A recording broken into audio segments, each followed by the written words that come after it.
मंद मंद यमुना जी प्रवाहित हो रही है। उसमें श्री जी खड़ी हुई है सखियों के साथ और स्नान कर रहे हैं।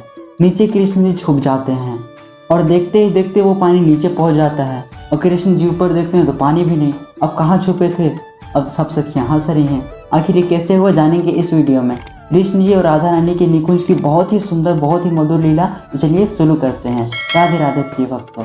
निकुंज की बहुत ही रसमय लीला है। निकुंज में सारी सखियाँ उनकी सेवा में लगी हुई हैं।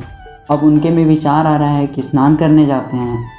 अपनी बात को राधा रानी सखियों से कहती हैं। सखियाँ तो तुरंत तैयार हो जाती हैं और तुरंत खुश भी हो जाती हैं। हाँ चलिए ना श्री जी, क्योंकि सखियाँ तो उनकी सेवा में लगी रहना चाहती हैं ना। अब सखियाँ सारी तैयारियाँ करने लग जाती हैं। श्री जी के वस्त्र ढूंढने लग जाती हैं और सब कुछ लेकर के श्री जी और सभी सखियाँ जा रही हैं मार्ग पे। बहुत ही सुंदर दृश्य है। एकदम पतला सा मार्ग है और ऐसे फूल लगे हुए हैं। बीच में से जा रही हैं सखियाँ और राधा रानी।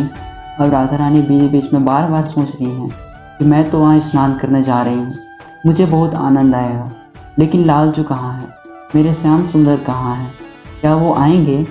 अब ये विचार श्री जी के मन में चल ही रहा है। धीरे धीरे वो बढ़ ही रहे हैं।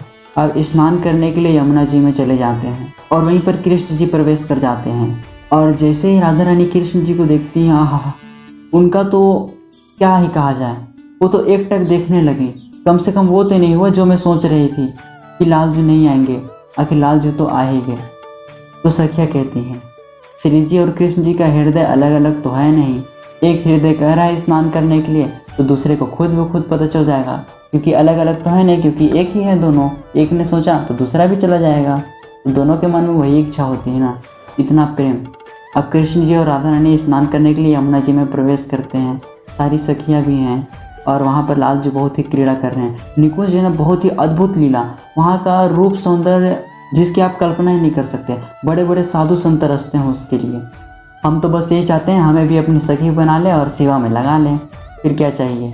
इसके लिए तो ब्रह्म विष्णु महेश भी तरसते हैं।